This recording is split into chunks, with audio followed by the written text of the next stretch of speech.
கிறிஸ்துவுக்குள் பிரியமானவர்களே, இந்த நாளுக்கான தினசரி தியான வசனம் மத்தேயு எழுதின சுவிசேஷம் 13வது அதிகாரம் 42வது வசனம். மத்தேயு 13:42. மேத்யூ 13:42. அவர்களை அக்கினி சூளையிலே போடுவார்கள், அங்கே அழுகையும் பற்கடிப்பும் உண்டாயிருக்கும். இப்படி இடர்கள் உண்டு பண்ணுறவங்களெல்லாம் மனுஷகுமாரனுடைய தூதர்கள் என்ன பண்ணுவாங்க, அவங்களால ஒன்றா சேர்த்து கட்டி எங்கே அக்கினி சூளையில் போடுவாங்க, அங்கே அழுகையும் பற்கடிப்பும் உண்டாயிருக்கும்.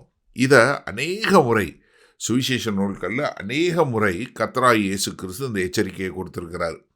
முதலாக இந்த எச்சரிக்கையை கொடுத்தது யாரு? யோவான் ஸ்நானகன். ஏன்னா அவர் தான் மேசியாவுக்கு, இரட்சகருக்கு வழியை ஆயத்தம் பண்ண வந்தவர்.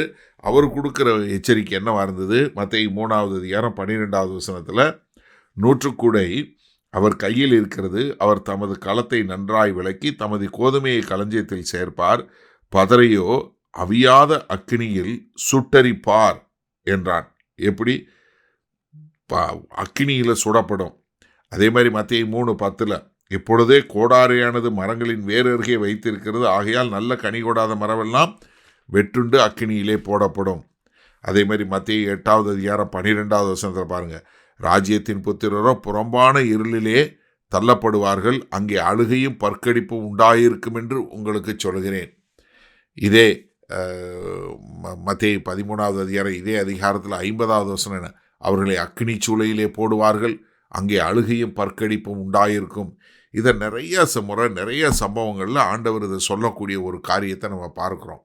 என்ன, இவர்களுக்கு வரக்கூடிய ஒரு நியாய தீர்ப்பு எப்படி இருக்கும்? வாதிக்கப்படக்கூடியதாய், அங்கே அழுகையும் பற்கடிப்பும், அவங்க வேகாத அக்கினியில் அவங்க அவிக்கப்படுவார்கள் என்று சொல்லக்கூடிய ஒரு காரியத்தை இது கர்த்தர் சொன்னார்.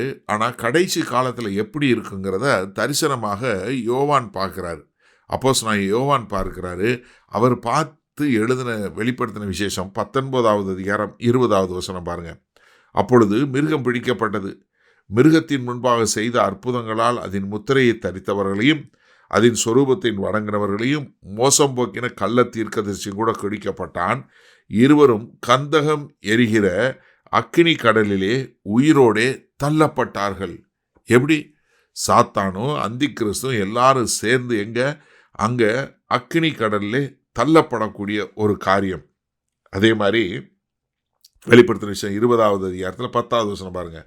மேலும் அவர்களை மோசம் போக்கின பிசாசானவன் மிருகவும் கள்ள தீர்க்கதரிசியுமாய் இருக்கிற இடமாகிய அக்கினியும் கந்தகமான கடலிலே தள்ளப்பட்டான். அவர்கள் இரவும் பகலும் சதா காலங்களிலும் வாதிக்கப்படுவார்கள். அதே மாதிரி அதே 20வது அதிகாரத்தில் 15வது வசனத்தில் பார்த்தீங்கன்னா 14வது வசனம், அப்பொழுது மரணமும் பாதாளமும் அக்கினி கடலிலே தள்ளப்பட்டன, இது 2ஆம் மரணம். ஜீவ புஸ்தகத்தில் எழுதப்பட்டவனாக காணப்படாதவன் எவனோ அவன் அக்கினி கடலிலே தள்ளப்பட்டான். கர்த்தர் சொன்னார்.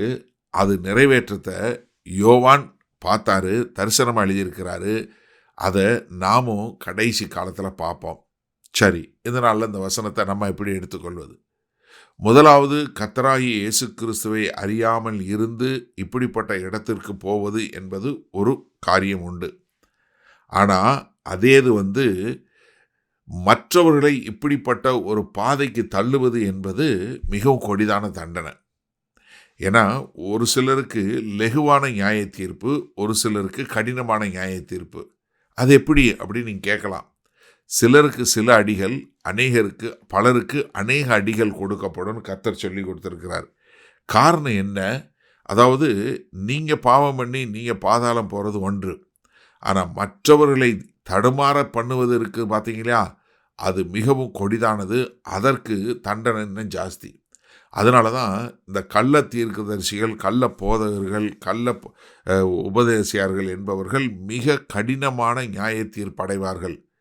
கர்த்தராகிய இயேசு கிறிஸ்து மத்தேயு 23வது அதிகாரத்தில் ஐயோ ஐயோ என்று அவர்களை சபித்தது யாரை? மாயக்காரர்கள். யாரு? நடிக்கிறவங்கள.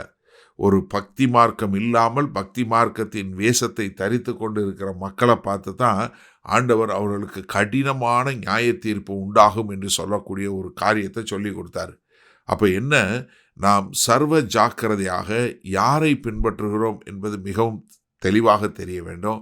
ரெண்டாவது, நம்ம இப்படிப்பட்ட ஒரு மோசமான காரியத்தில் நம்ம போய்விடக்கூடாது. ஏன்னா நம்ம எப்பொழுதும் கர்த்தரை சார்ந்து கர்த்தருடைய வார்த்தையின்படி வாழ கற்றுக்கொள்ள வேண்டும். நம்முடைய அனுபவத்தின் மூலமாகவோ மற்றவர்களுடைய அனுபவத்தின் மூலமாகவோ நம்ம ஒரு கர்த்தத்துவத்தை the theology cannot be made out of personal experience. நம்முடைய தனிப்பட்ட ஒரு அனுபவத்திலிருந்து ஒரு கர்த்தத்துவத்தை உருவாக்கினோம் என்றால் நாமும் கள்ள தீர்க்கதரிசிகள் கள்ள போதகர்களோட சாத்தானோடு சேர்ந்து விடுவோம். அதற்கு கடின நியாய தீர்ப்பு உண்டு. மகா கிருபையும் இரக்கம் நிறைந்த எங்கள் அன்பின் தகப்பனே, ஒரு கடுமையான எச்சரிக்கை. அதனால் நாங்கள் சர்வ ஜாக்கிரதையாக வேத வசனத்தை அழகாய் நேர்த்தியாய் அறிந்து கொண்டு அதை பிடித்து கொண்டு உமக்கென்று வாழக்கூடிய ஒரு வாழ்க்கை வாழ எங்கள் தேவன் கிருபையும் இரக்கம் பாராட்ட வேண்டுமாய் இயேசு கிறிஸ்துவின் மூலம் ஜெபிக்கிறோம் வல்ல பிதாவே, ஆமேன். கர்த்தர் உங்களை ஆசீர்வதிப்பாராக. நாம் இன்று மாலை மண்ணால் சந்திப்போம்.